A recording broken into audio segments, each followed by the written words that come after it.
Hi, I'm Vince Leggett. I'm the founder and the president of the Blacks of the Chesapeake Foundation, based in Annapolis, Maryland. And for the last 30 years, we have been documenting the contributions that African Americans have made to the maritime and seafood industry.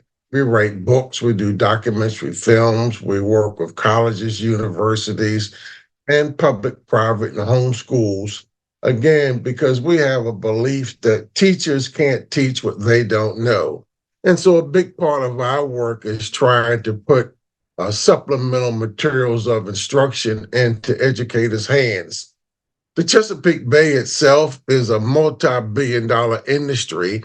And what I have found is whether you have a doctorate degree or a postdoctorate, or a fourth grader standing on Martin Luther King Boulevard, USA, you can't find the on ramp to this multi-billion dollar Chesapeake Bay game. I say because it's a closed shop. The 30 years that I've been going around the Chesapeake Bay, and I think I work with every alphabet organization on the Bay, starting with A all the way to Z. I worked with them all to some degree, less or more. What I have found is that how does one participate? People can see all of the cars up on the freeway, but where's the on ramp? So one of the things that we try to do through Blacks of the Chesapeake is take some of the mystique out of how do you access funding? How do you become an influencer? And so not only is the Blacks of the Chesapeake an educational organization, a historical organization, but advocacy is also a part of the work we do. We work with the Maryland General Assembly. We work with city councils throughout the Chesapeake Bay region, Eastern Shore, Western Shore, again, advocating for change, advocating for access. A big part of our gathering today is just looking at environmental justice, climate change. And what I say is, in many of the communities that we do work in, and whether that's on the deep end of the bay or the shallow end of the bay, whether it is overburdened, under-resourced communities or thriving communities, because I have to say we do have both on the shores, on the water's edge of the Chesapeake Bay, struggling communities and striving communities and have rich histories. But what I say is that the whole concept of environmental justice, or as some of us say, environmental injustice, resonates in our communities more than climate change. I mean, just those two words, and I've been to hearings on Capitol Hill, and there are just as many PhDs on the climate denier side of the aisle as the climate advocates. And so, as lay people, which many of us are, many of the communities I work in that don't have the scientific background, where does one start to untangle this quagmire? Is sea level rising? Is it climate change? Is it man made? Is it cyclical? Is it natural? Just what's going on? And so I think forums like we're having here today, just looking at this whole issue like a Rubik's Cube and just kind of keep turning and twisting the blocks until we get more blue on one side or more orange or more yellow on one side, and just see whether there's some consensus. But what I also say is that I think that we really need to have all stakeholders involved. Until we have stakeholders, and particularly Black and Brown and people living inside of the beltways in the Baltimore, Washington metropolitan area that are predominantly African Americans, Browns, under resourced, overburdened communities. And as I work on the Martin Luther King Boulevards, and whether that's in Baltimore or Washington, D.C., Philadelphia, New York, or Richmond, what I see is that many times people look at the Chesapeake Bay just as the playground for the rich. They don't see their face in the pictures. They go to colleges, universities, or public libraries and pick up books on the Chesapeake Bay and begin to flick through them, and very seldom they see people look like themselves. And so what we try to do is demystify this whole notion. And when we talk about the Chesapeake Bay, which, by the way, is the largest estuary in North America, and that might be a fancy word to some, but I'm sure not to our viewing and listening audiences. But this is where fresh water and salt water come together that creates a cornucopia of seafood, marine life, and all kind of diversity, but not just natural diversity, but cultural diversity. And so our tagline is this bay is your bay, this bay is our bay. And even the time that we have been developing the Blacks of the Chesapeake, we've always channeled Frederick Douglass and Harriet Tubman as bookends of Blacks of the Chesapeake. And what I would say is both of them knew the winds and the waves and the tides and had their experiences not only as naturalists, but also in the seafaring communities where Frederick Douglass once said that this bay shall yet bear him to freedom, and also described it as a water of hope and a water of despair. He recounted how his ancestors came upon the Chesapeake Bay through the Virginia Capes, the Cape Charles, the Cape Henrys, and people might know places like Norfolk, Virginia, Newport News, Portsmouth, Hampton. That's where the Atlantic Ocean comes into the Chesapeake Bay, and it has a very high salt content. But then 200 miles due north, you'll end up to the Susquehanna River and the Chesapeake and Delaware Canal. But this Chesapeake Bay watershed is 64,000 square miles. It goes all the way up to Cooperstown, New York, where they play the Little League Baseball Hall of Fame, and just over 40 different major and minor rivers and tributaries pouring into the bay. And so what I say is that we need to find ways to get all stakeholders at the table, or we're not maximizing public investment. Finally, this is what I say is one of the marquee projects of the Blacks of the Chesapeake at this time is looking at the whole issue of African American land preservation and cultural heritage preservation. I work with the National Park Service, the National Trust for Historic Preservation out of Washington, D.C., Brett Leggs, the African American Action Fund. And there's an initiative to begin to identify African American sites of significance in Virginia, Maryland, and Pennsylvania. And I serve on an advisory committee, and our sister state of Virginia has decided to focus on Black watermen and women. Pennsylvania decided to focus on African American cemeteries and churches. Maryland, our great state, decided to look at existing properties and try to tell a more complete story, looking at Kent County and Calvert County and Somerset County. They've identified about 3 counties where they feel they can take a more comprehensive look at it. But I was more excited and have done more work with Virginia because the core work of Blacks of the Chesapeake has been around African American men and women whose lives have been shaped by the Bay in the maritime seafood processing industry. But also, in conclusion, what I would say is that our narrative is local, but it's also a global and international story. Recently, in January 23, a team of Blacks of the Chesapeake went to Dakar, Senegal, Gorée Island, the door of no return. And I went as a cultural attache with the United Nations Education, Scientific, and Cultural Organization and the United States State Department as a cultural attache in the maritime arts.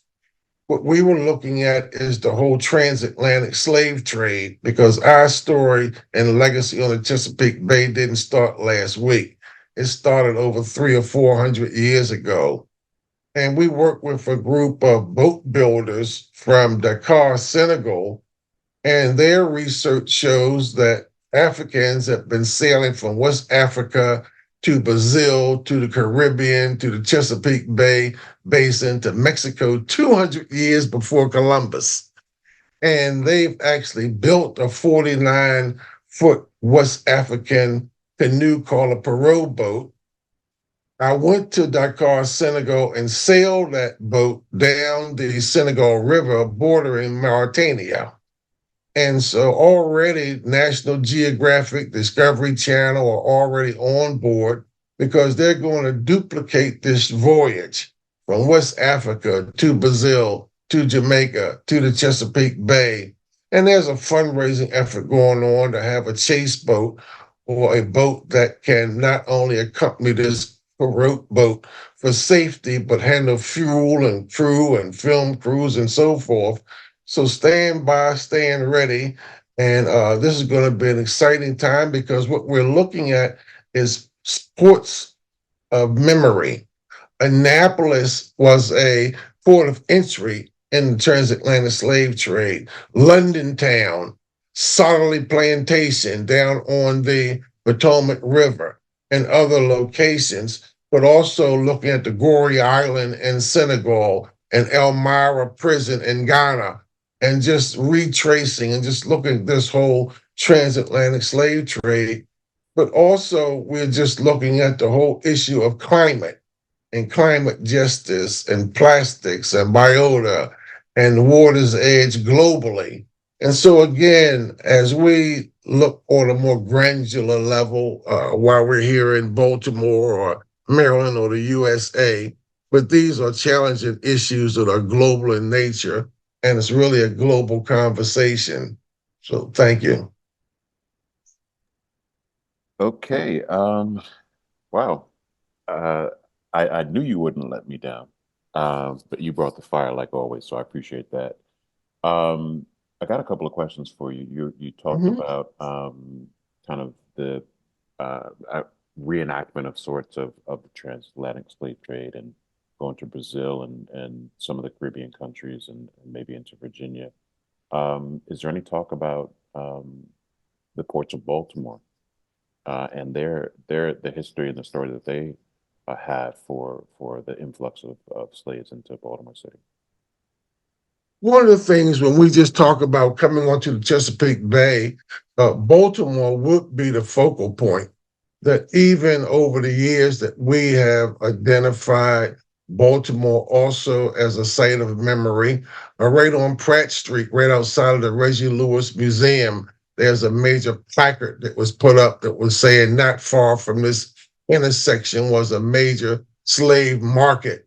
And so again, whether it's the Whitbread Volvo races or we have tall ships coming into Baltimore Harbor, we work with African-American yachting and boating clubs throughout the Mid-Atlantic region. And I also carry the title Admiral of the Chesapeake Bay. And so I'm really Vince Leggett from Baltimore. I grew up in East Baltimore near Johns Hopkins Hospital, right on the edge of Clifton Park. And that gave me a really early land-based experience. So I always carry the flag of Baltimore, even though I've lived in Annapolis for the last 40 years. But Baltimore is my home. My parents migrated from Rocky Mount, North Carolina, Fayetteville, North Carolina, to Baltimore looking for opportunities. And my aunts and uncles worked at Domino Sugar, McCormick Spice, Bethlehem Steel, at Sparrows Point, a shipbuilding company. And my dad worked at Continental Can and in the canneries, just looking at produce from the Eastern Shore, oysters, fish, sardines. They made the cans. And so it's really a broader story, but particularly when I work with urban legislators, senators and delegates and council people in a Baltimore or Washington or Philadelphia or Richmond, then so often when they hear the term Chesapeake Bay, they think of some greeny issue, save the fish for the fish sakes, or save the trees for the trees' sake. Because what they say is those aren't the calls that come into their district offices. The calls that come into their office is equal justice under the law, health care, education. But what I say is, I try to frame up this whole Bay game, as I call it, as a multi-billion-dollar industry. And your constituents and stakeholders have a rich history on the Chesapeake Bay that was either underreported or erased. And the work of Blacks of the Chesapeake is designed to rectify either one of those. We're going to bring voice to the voiceless, for those that are buried in unmarked graves at the bottom of our Chesapeake Bay, to those whose stories as business people, as owners of five-star restaurants, owners of seafood processing plants, scientists, engineers, anthropologists. We have had a hand in that body of work. Where I see the sea change is, and this is where we talk about change, whether it's climate change, sea change, but I just say that so often that the majority of the majority community have the ones been giving resources to tell the minority story. I am part of a paradigm shift where we feel we have the intellect and the access to tell our own stories. And so, as James Brown says, don't give me nothing, open the door and I'll get it myself. And that's our tagline. Go, JB. So, talk a little bit about your experience working on the Eroding Histories film. Explain to people what it is and what it was like being a part of that. We've been involved in four major documentaries over the last 11 months. One was through PBS called Becoming Frederick Douglass. Another one was called Visions of Harriet Tubman. And I would say that I was one of the few subject matter experts and social commentators that crossed over on both of these national publications, because what people know about is the lighter parts of Frederick Douglass, with the white silver hair, sitting in an armchair, a liaison to Haiti, a postmaster general in DC, an orator.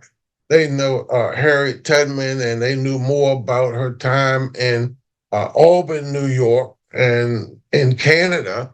But people didn't know about their early beginnings on the Chesapeake Bay, Douglas in Talbot County, Harriet Tubman in Dorchester County, Blackwater, Bucktown. So that's what those movies focused on. Then there was another movie called The Water's Edge, and it was not only a historical look. Alexis Agray put together that documentary film, and it looked at the Turner family down in Bellevue, who owned oyster processing plants, and they looked at African-American boating and yacht clubs, the Seafarers Yacht Club out of Washington, D.C., where Mary McLeod Bethune worked with President Roosevelt's wife to provide access to Blacks on the Anacostia River. The Seafarers Yacht Club in Annapolis had to have their own because they were denied access. But one of the ones that was dearest to my heart was like a people's film, and it was by producers Rona Cabell, Andre Chung, and Sean Yost. These are all movie producers, filmmakers, writers, editors, and they did a movie called Eroding History in the lower shore of the Eastern Shore. And what the record shows is that the rate of sea level rise is going to be more aggravated on the lower Eastern Shore more rapidly than anywhere else on the Eastern Seaboard. It was low bottom land, high reeds, and high mosquitoes. And even during the period of enslavement and pre and post Civil War, poor people, limited resource people lived on the water's edge. You couldn't grow tobacco on it. And so they always were marginalized down in the creeks, in the hollows, in the necks, in the canals, in the branches. They were never in the high ground uptown. And whether those were schools, Rosenwald schools that were built following the Civil War, and this was a fund through Julius Rosenwald, Sears and Roebuck's out of Chicago, and Booker T. Washington all came together to try to enhance a downtrodden people, because our record shows is through state sponsored. We couldn't read, couldn't write, didn't have records. We were counted among the hogs and the chickens. I have 4 Negro boys, 2 shovels, 2 horses, 8 wagons, and 8 chickens. We were in that inventory, and we were denied access. And so, whether it's the schools or the church houses, and so down in Deal Island, Somerset County, again, one of the poorest counties. I mean, people hear about Mississippi as one of the poorest counties in the United States and one of the highest percentages of African Americans. But we don't have to go to Mississippi. We can go to the Maryland Eastern Shore to a Somerset County. And the same demographics, the same health disparities, the same educational disparities, the same amount of money per pupil that's spent on Black and brown students versus minority students. And so all of these indexes, and I'm trying to paint a picture of what the living conditions was, not only topographically on the water's edge with ditches and sea level rise and saltwater intrusion and failing wells and ghost forests. Again, just the impact that salt water has on wildlife and on human ecology. And so there were churches over here in Deal Island, Macedonia churches and others. And we did a documentary film just showing caskets and vaults floating down Main Street. Buildings, wooden buildings, salt air, water's edge. There's a lot of maintenance and repair. But it also just talked about the sense of community and how individuals were striving, trying to preserve their history and heritage. I know for myself, I go to more funerals than baby showers. I mean, I'm 70 years of age. This is all that's left of me. But again, I think that our lived experience, our griots, the storytellers, the truth tellers in our communities are vanishing at a rate more rapid than the water's edge. And unless we capture those stories and pass them down, there's going to be gaps in the record. Yeah. Final question. This has been great. Final question in regards to just lessons learned. You talked about kind of two experiences. One being coming from East Baltimore, and the other being the Admiral of the Chesapeake. Tell us maybe one thing that had you known what you know now, 30 years ago, what would be different? Well, one thing I would say is that I've always been a collector. My academic background is I have an undergraduate degree in urban planning and community development from Morgan State University. I have a graduate degree in public administration from Central Michigan, and I've supplemented the graduate level with environmental education from the University of Michigan Ann Arbor campus, as well as Rutgers University, just looking at executive leadership. So what I would say is that just trying to, one, be academically grounded, I think is very important, because we still live in a society where people have an expectation that you have to study to some degree to show yourself worthy. And it's not saying it has to all be book education, but if you are really trying to reach populations and bring credibility, because so often we get pressed for where are your primary records.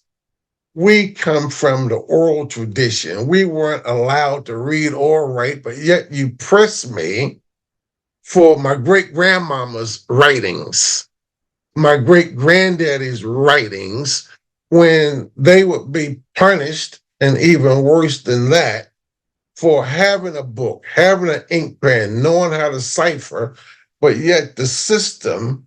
So, what I say, sir, and the viewing audience is that if we can take our oral history, and now that we have academic training, and help find the primary records. If my great granddaddy said he was in the U.S. colored troops, I can find that out today. He had a muster in period, a muster out period. He got a pension, whether he was wounded or not. When they just talk about land records, and particularly in the South and anywhere where you go to the courthouse and the only part of the records burnt down was the colored section. Nothing else burned at the courthouse but the deeds to the colored people, because not only was the school and the water fountain segregated, but where they kept the deeds that were segregated.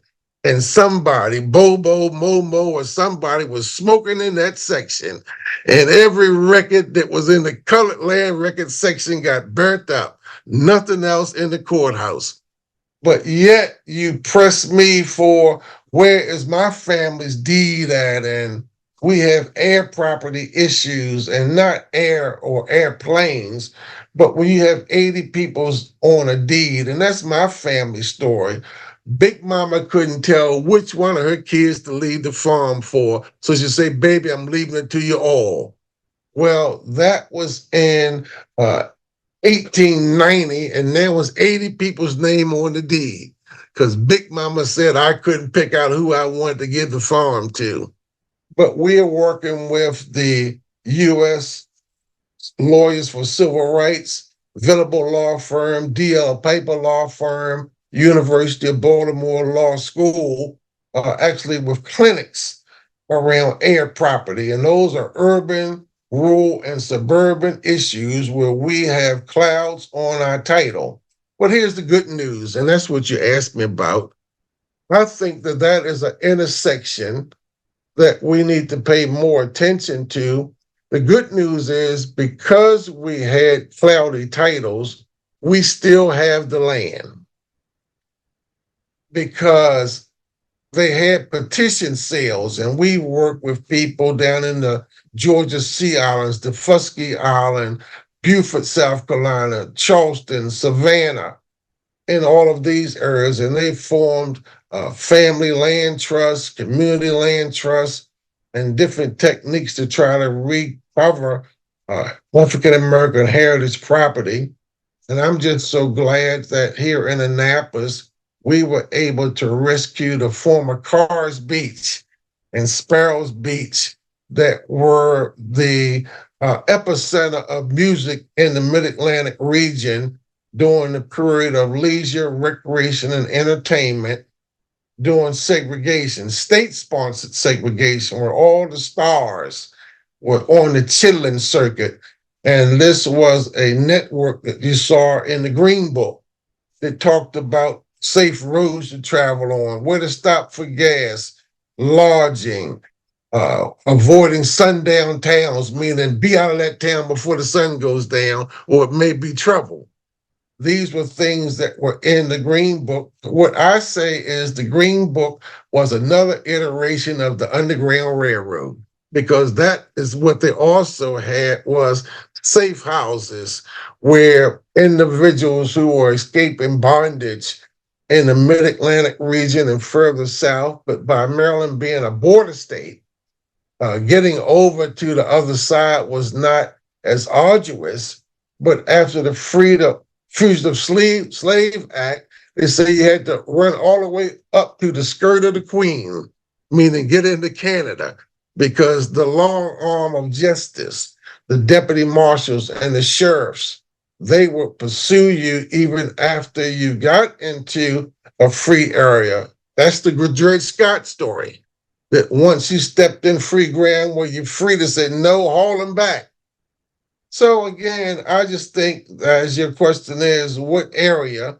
And so again, it goes back for me, African American land conservation and heritage preservation, because we in Annapolis live in a seaport town. I can't get a fish sandwich or get to the water's edge in a seaport town because of government installations, gated communities.